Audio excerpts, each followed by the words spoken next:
Alright, welcome to yet another manga review, chapter 194, I believe, of Demon Slayer Kimetsu no Yaiba. Now with this review I'm going to be doing something a little different.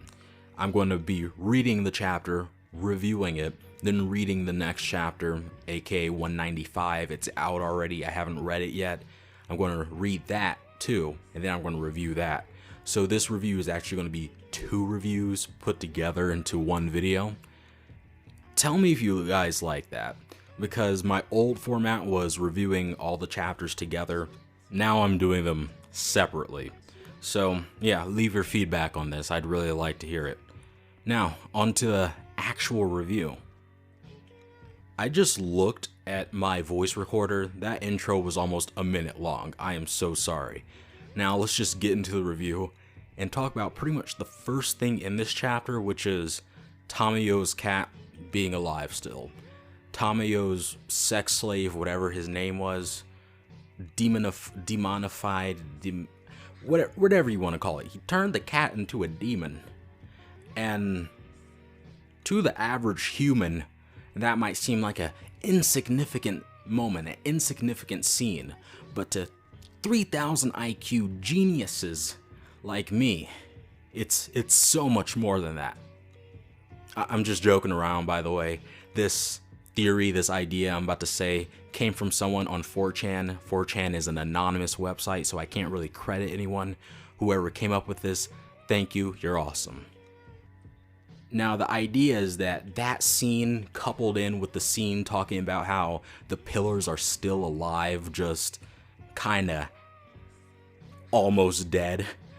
That scene coupled with that is hinting at the pillars actually being demonified. I think that's how you say it.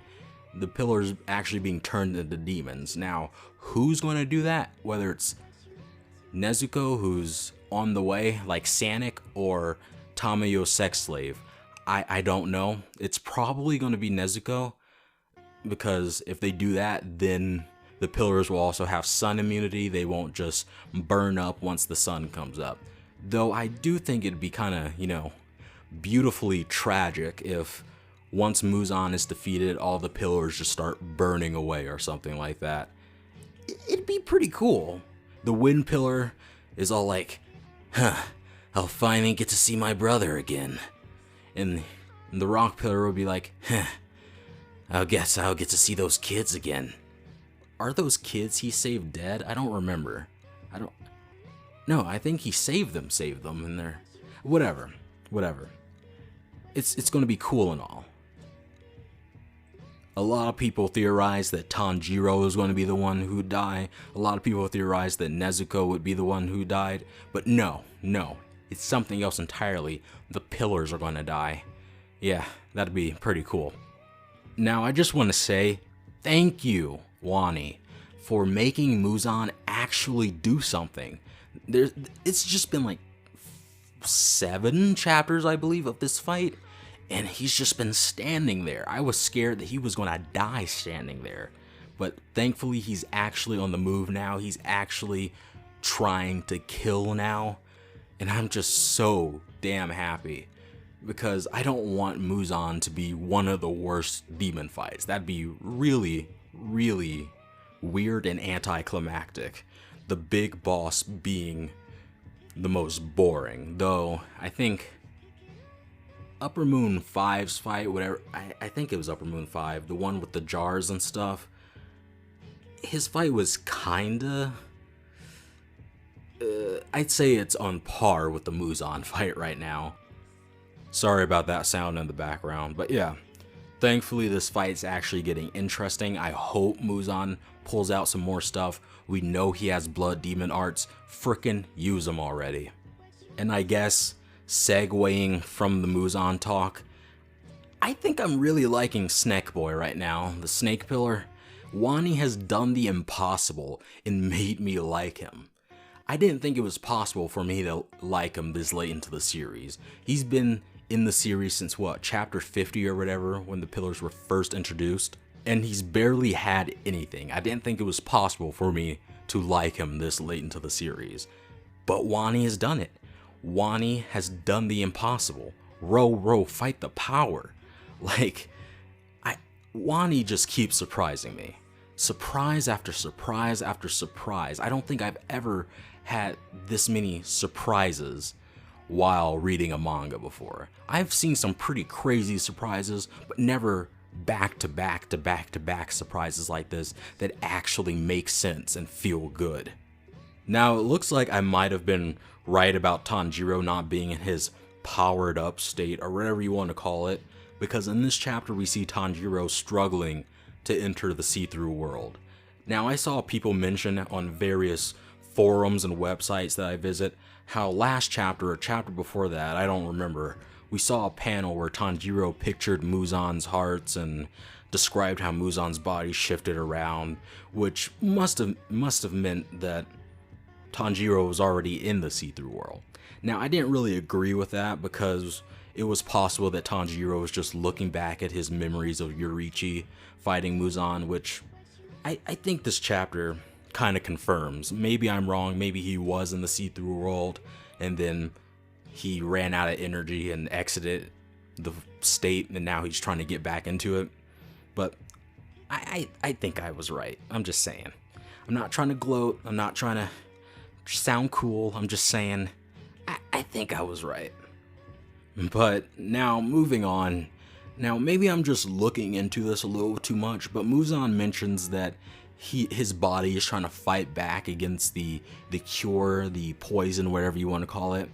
Now, is that just a weird way of wording it like it was last chapter? He mentioned last chapter that his body was trying to fight back against the aging. Does he mean that, or does he mean that his body's actually working to try to cure the poison? Because I don't know if I'd like that. I don't know if I'd like another psych moment right now. I want this fight to get more interesting. Like, don't get me wrong, I really like this fight to get better. But I don't think having a psych moment like that would be very cool. But I already mentioned earlier, Wani is full of surprises, so maybe they'd make it to where it's actually a really cool reveal, a really cool little twist. And we end the chapter with Muzan's healing finally breaking down and revealing his deep, burning scars that Yoriichi left behind. Now, I'm absolutely loving how strong Yoriichi is seeming compared to Tanjiro.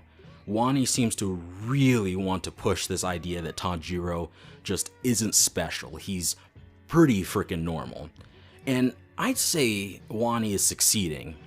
There have been too many shonen protagonists who were supposed to be super normal, everyday kids, and then we learn that they're a descendant of an ancient alien underwater race of gods who can shoot lasers out of their genitalia.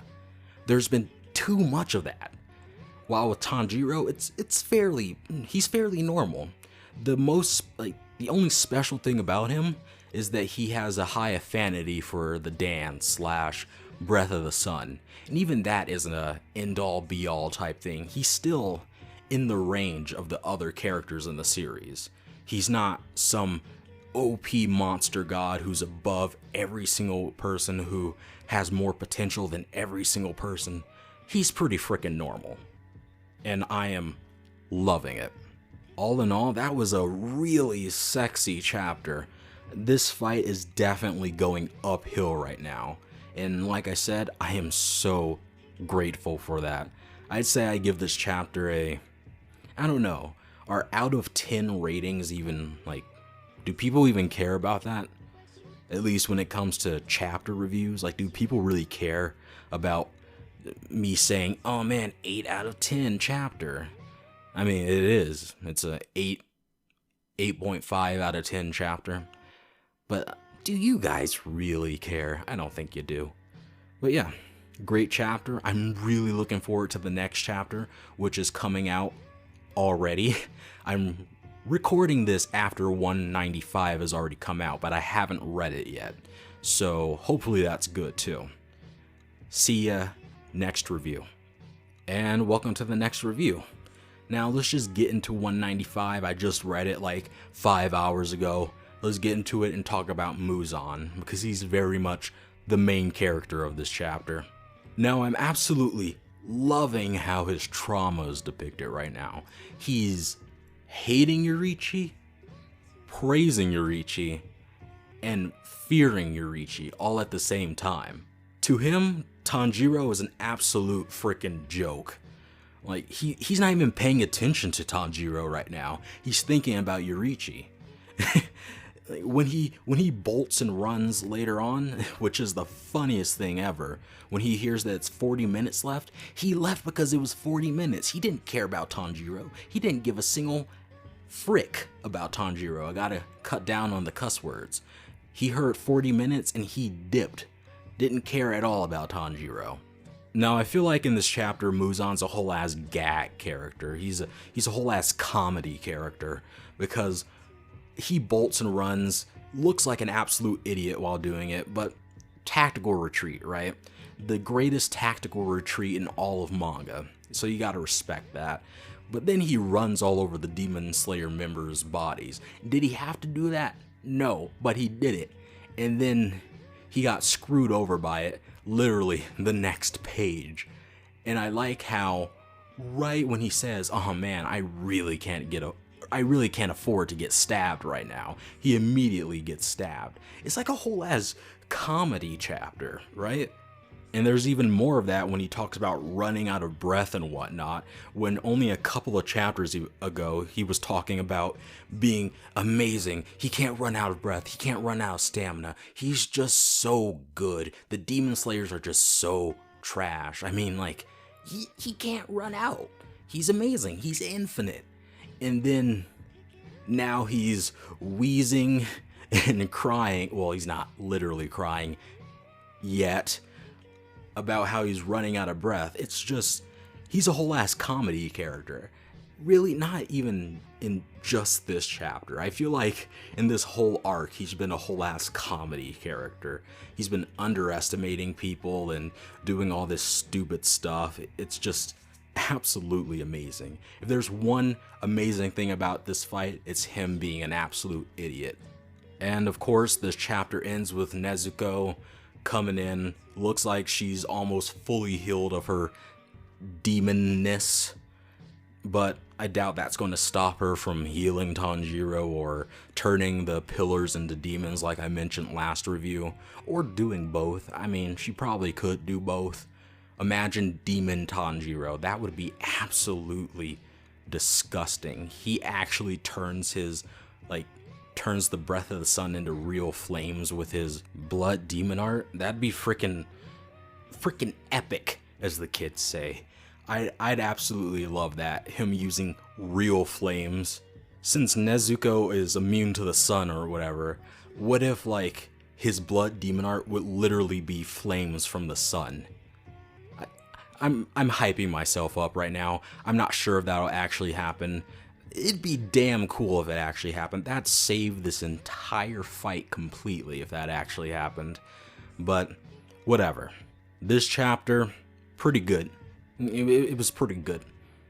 Like I said, I'm not sure if y'all care about my out of 10 ratings, but I give it 9 out of 10 simply because it was just so damn funny.